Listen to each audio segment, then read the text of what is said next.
Hi now. Greetings from Canadian Dairy Expo. I promised the team at the office that I would do more content. So here we go. So this is CDX, first day after the show. And we've got Calves for a Cause, which is an incredible donation by farmers of Ontario where they're going to donate calves. We're going to have an auction here now in a few minutes, and they're going to auction the calves off for charity. So that's a pretty incredible cause.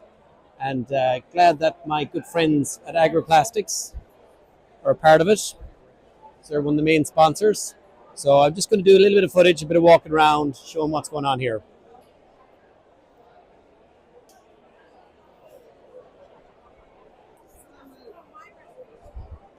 Well,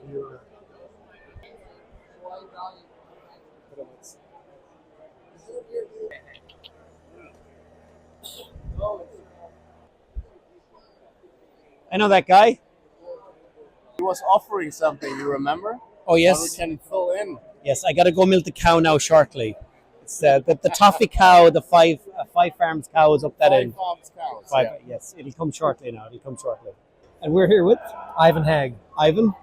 Didn't get him, Noel Kelly. So Ivan, just nice to just meet you 30 seconds ago. Yep. And have a little interview here. So you're a dairy farmer right here in Ontario? Yep. And I always love to warm up with favorite tractor, favorite cow, and just give me a random nice farm story. Oh, okay. Favorite tractor, Fendt 818, Okay. because they're cheap and they're good, and they got a variable transmission. It's my favorite. There you go. So some people pick like a tractor from like when they were a kid. Like mine was an Ursus 912. We used to go to the nightclubs in it. Okay. So, but you in practical, love it. Go Yep. ahead. Yeah. Yep. So your favorite cow? Favorite cow, like bull, or It could be a particular cow that yielded well and you were happy and great, or it could be a breed. I'm gonna go with one particular bull from Gen X, Okay. which is it did a lot of good on our farm. Is the bull named Freddie. Fantastic. Years, he's old now, dead and gone. but Okay. he did a lot of good on our farm. Okay. Yeah. Okay. Yeah. Particular bull on our farm way back in the day. We used to have like a maternal sister, Silky Costone Gibson. Okay, Are they even talked about anymore? No. I haven't heard it. That's like 30 years ago. Sorry. Yeah. And then, so give me a farm story. Give me a fun farm story. Oh, fun farm story. First one that comes to mind is pack and bunk, or I think you guys in Europe call it clamp. The clamp, yeah. Packing a clamp. Yeah. So, silage pit in Ireland now. Silage pit. Yeah, Okay. yeah. So we had too much feed, so you put it on the ground. Right. So you put it on the ground. So first it's 2 feet, 4 feet, 6 feet. And I wanted to keep it nice and short. Yeah. So 8 feet, 10 feet, and too tall, not wide enough.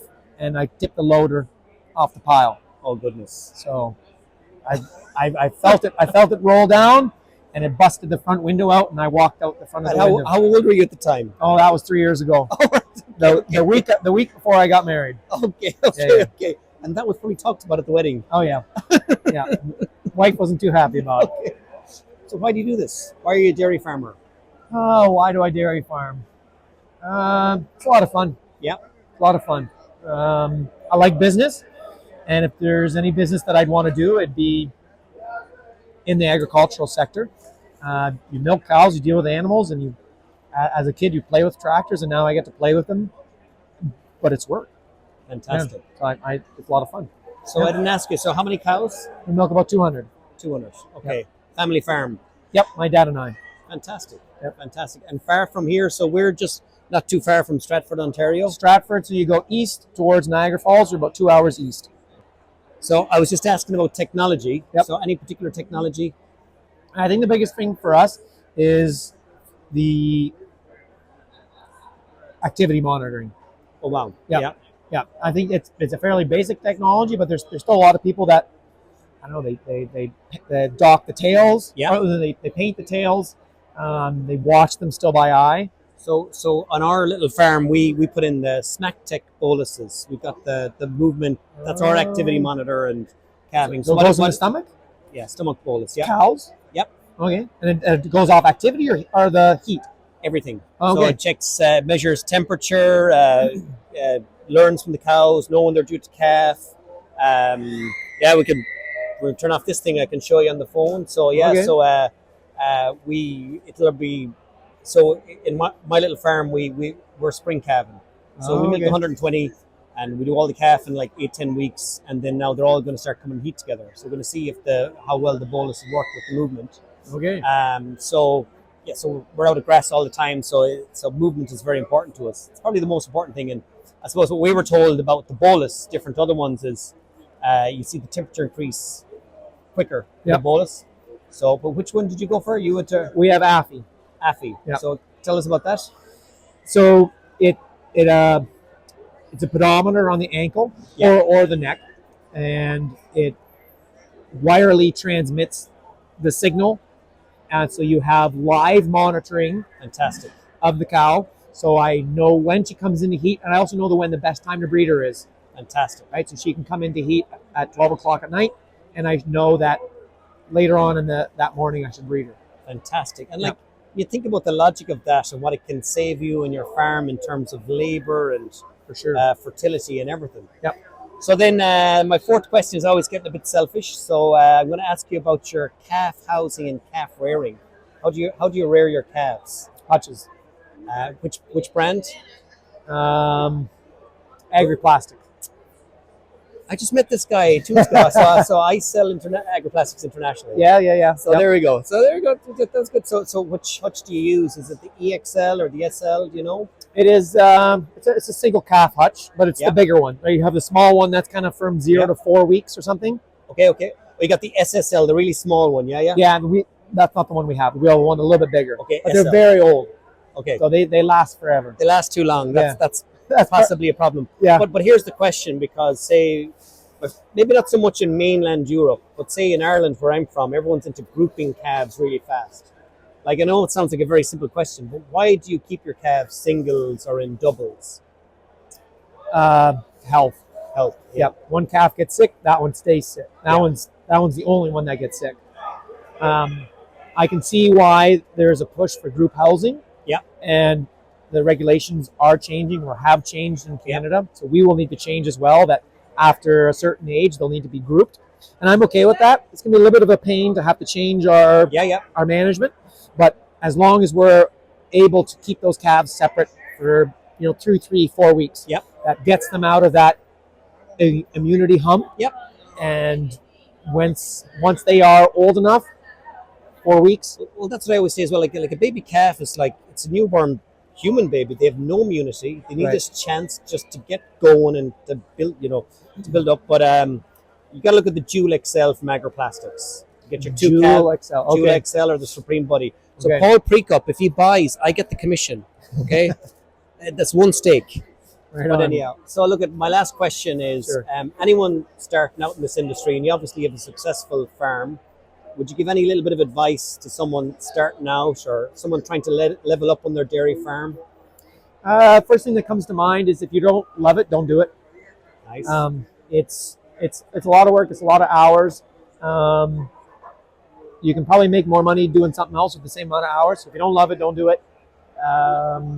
Second thing I would say is I've done really well in the last couple of years when I rely a lot on advisors, vet, equipment manufacturer, their help, and they're a lot smarter than I am. So yes, you got to pay them to be there. That advice doesn't come for free, but when you get that advice and that wealth of knowledge on your farm to fix the problems you have or to make things better on your farm, it pays back pretty quick. So who's your top advisor? Like, don't have to name a name if you want to, but like to you, who's your number one? Is it the nutritionist? Is it the veterinarian? Who's your main advisor? If I had to rank it, it would be nutritionist, veterinarian, equipment provider. And sorry, I never asked you. Your milking parlor, or are you robots, or are you double 10 milking parlor? Double 10 milking parlor. Yep. Gia de Laval. Who are you? Germania, which is now when it was Westphalia, then Germania, and then Gia. I might have that wrong. Yeah. I think it's hard to keep track of these things. Yeah, but I think Westphalia. Fantastic. Well, thank you very much. Right on. Well, I have one other question. Actually, and I missed it out in my. They're going to give out to me now because I had a process here. Sure.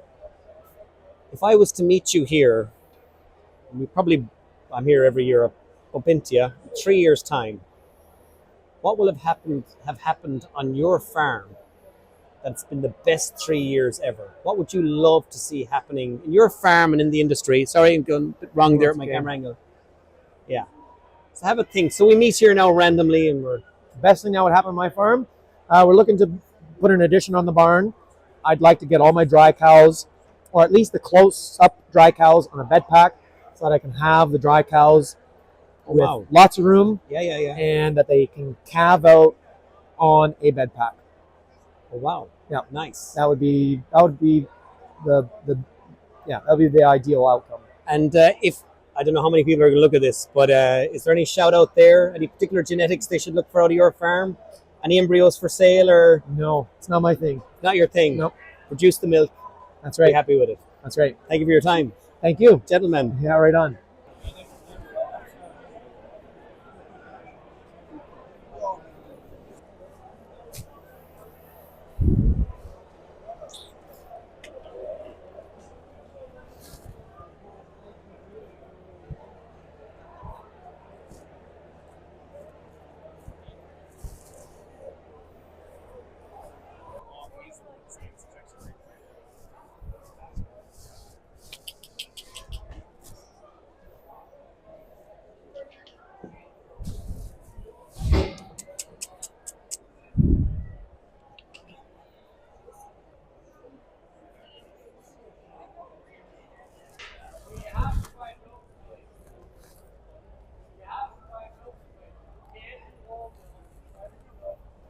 From the linear family, we know how they mature and get better and better and better with age.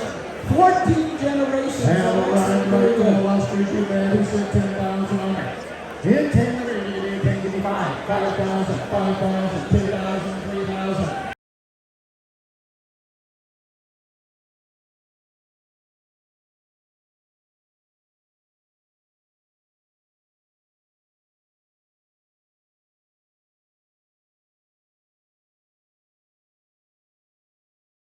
So I'm here with Jim DeKlerk down in southern Ontario near Dunville. I had the pleasure of being here with you back in 2019. Yep.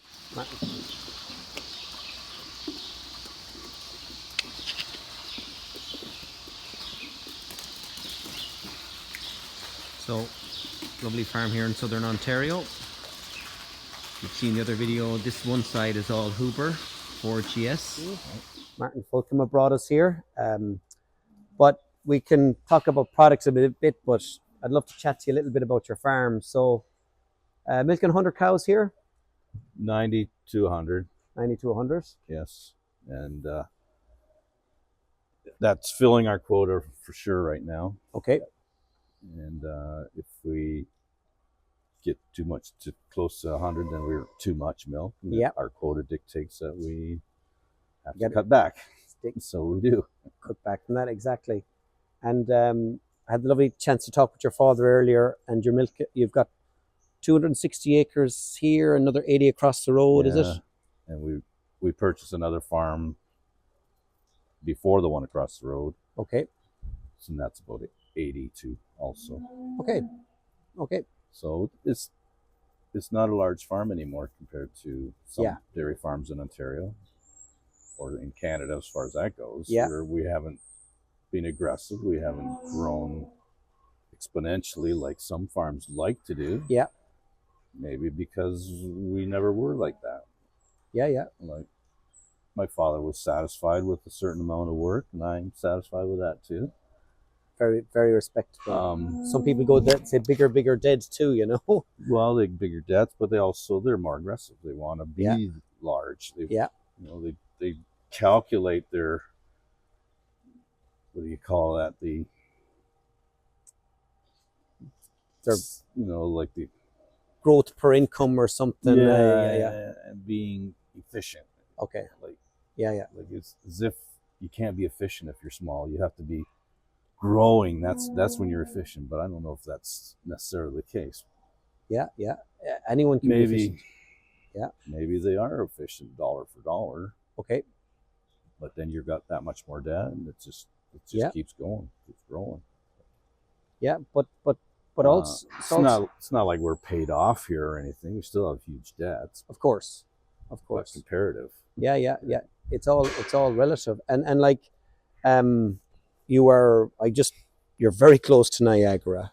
I mean, in terms of expansion and land availability, it is getting more expensive. It's expensive, and I mean, you can borrow money. You can do it. Yeah. You're allowed. Yeah. Do you want to? That's the thing. Well, because when I was here last time, we were all in the barn. It's a lovely day outside, so I'm going to stop the camera and we're just going to take a look outside down at the land because it is fantastic. Okay. Have a look at that. So, Jim, my next question then is always like, why do you do this? Why do you do what you do? You're saying there about you're the middle generation. You took over from your dad. Yeah, and it was the interest in farming. Yeah. The knowing that it was a stable, steady, always have work. Yeah. Never have to go worry about whether you're going to pay the bills or not, because you always had a good income from the dairy business. These ladies here doing as well, yeah. And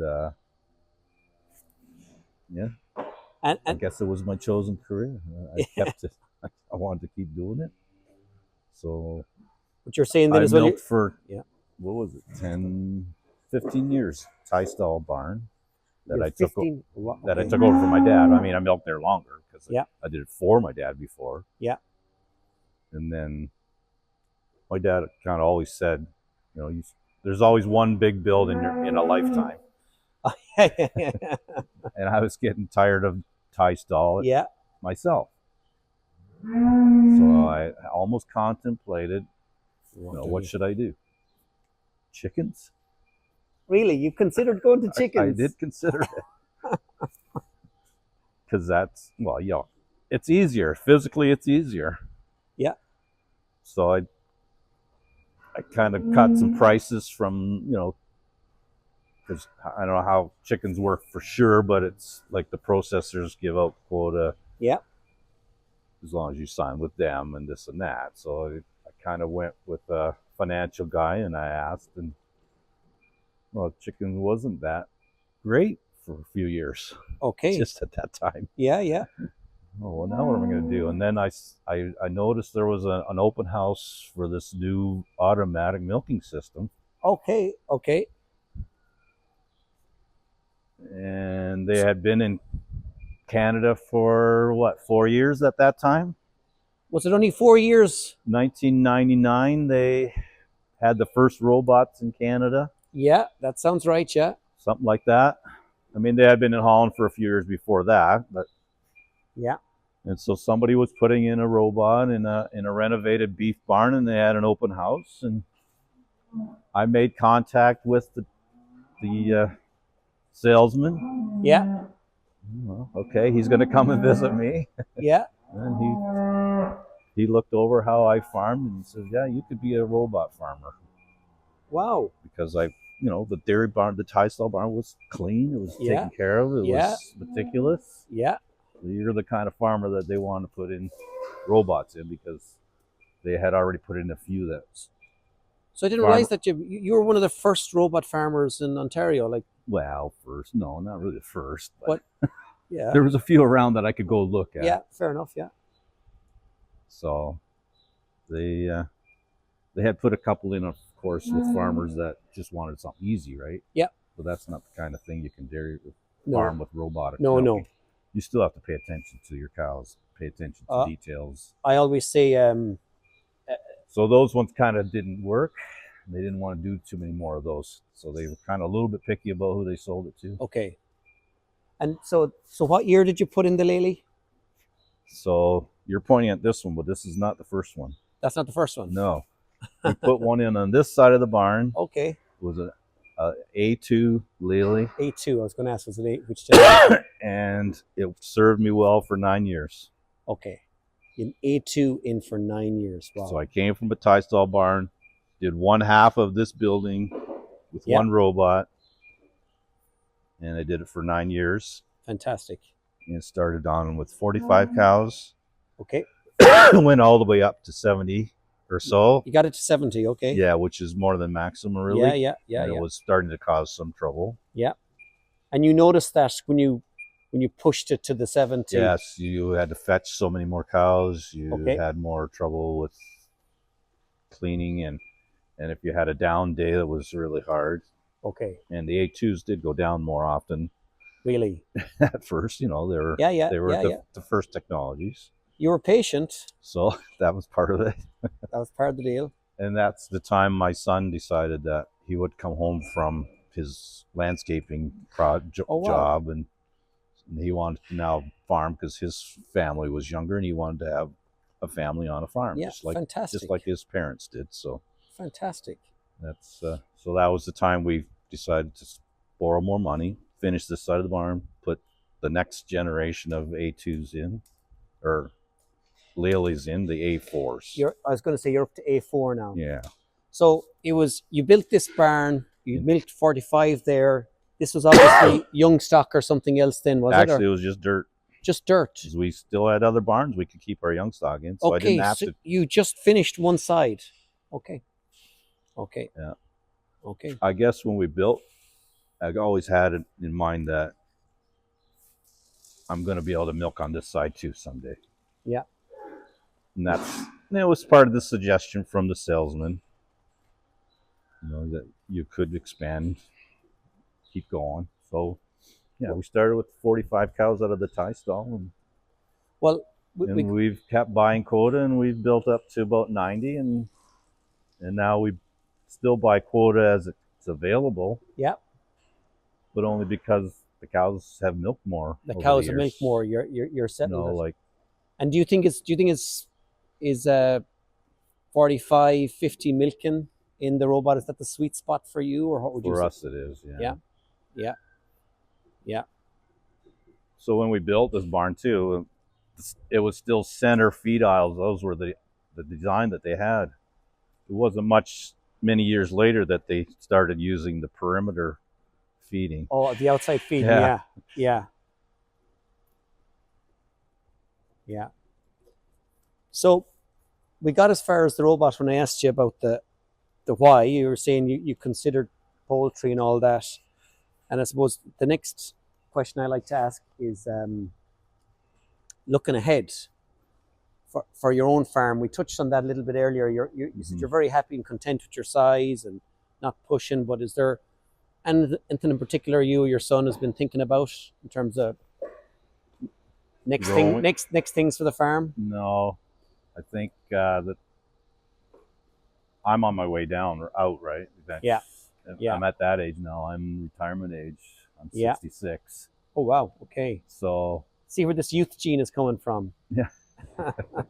So, I mean, I'm in the same kind of stage that my father was at that time. Yeah. He says, I'm not going to build up anything. It's up to you. So it's up to my son. Yeah. And so his idea is a heifer barn. Okay. Because it's labor to raise them in the old barns. Yeah. Get rid of one or two of the old barns and the heifer barn. Okay. But my suggestion to my son, and I've mentioned it once, and I only mentioned it once. I don't want to push any ideas on him. It's going on record now. I know. Why don't you, save up or prepare and build a new dairy barn with all the new design? You're going to update the robots. Yeah. And convert this one to a heifer barn. Okay. Then you can get the new dairy facility that's going to do the job for the next 20 years after that. Well, for what it's worth, on my travels and stuff, and I've been on a lot of farms, to me, this is still a tremendous barn. Like, I know you're commenting about the outside feeding and that, but seeing how content and relaxed the cows are here. So, Jim, we're just saying it's a little bit cooler than Ireland. Yeah, my tips of my fingers are a bit cold. So, Jim, I just want to thank you for a second time having me on your farm. And as I say, the invitation is there. 1 month, 1 year, 10 years. You're welcome to visit my farm. We'll see. No problem.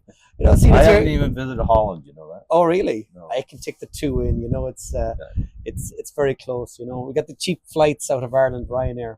But yeah, it'll be fine. But listen, I just thank you very much for the walk around, and I'll have to finish with this. Such an excellent farm, and you